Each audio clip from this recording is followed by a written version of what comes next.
Hi educators, welcome back to the Sapien Sindhi Academy.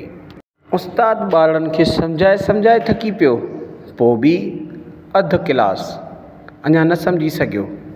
कहिड़ो सबबु आहे, कहिड़ो राज़ आहे? माहिर उस्ताद इहो मसइलो पावरफुल एसेलो सां हल कनि था।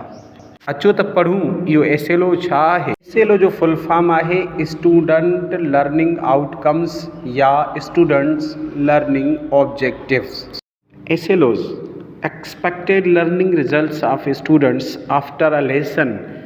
शागिर्दनि जो सबक़ पूरे थियण खां पोइ मुतवक़ियो नतीजो, यानी सबक़ पढ़ण खां पोइ शागिर्द छा सिखंदा, छा हासिल कंदा।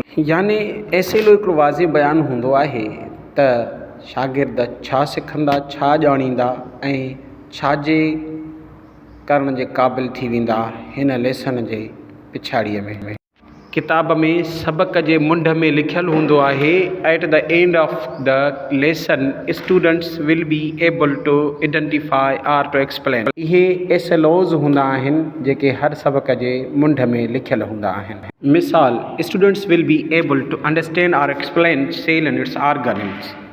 लिखियलु हूंदो आहे त शागिर्द सबक़ पढ़ण खां पोइ सम्झी वेंदा या वज़ाहत करे वेंदा सेल ऐं उन जे उज़वड़नि जी।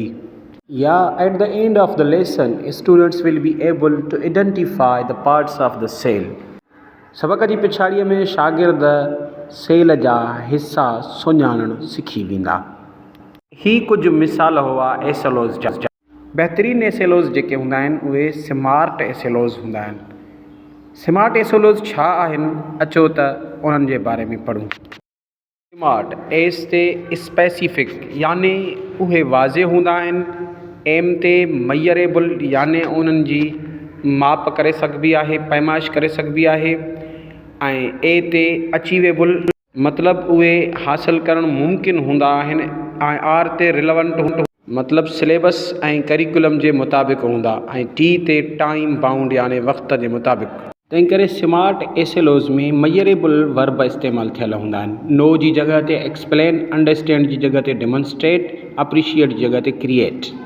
छाकाणि त ॼाण ऐं सम्झ वग़ैरह मयर या पैमाइश नथी करे सघिजे त कंहिं केतिरो सम्झो इहो माप नथो करे सघिजे। वीडियो पसंदि अचे त लाइक कंदा, सब्सक्राइब कंदा, शेयर कंदा, वॾी महिरबानी।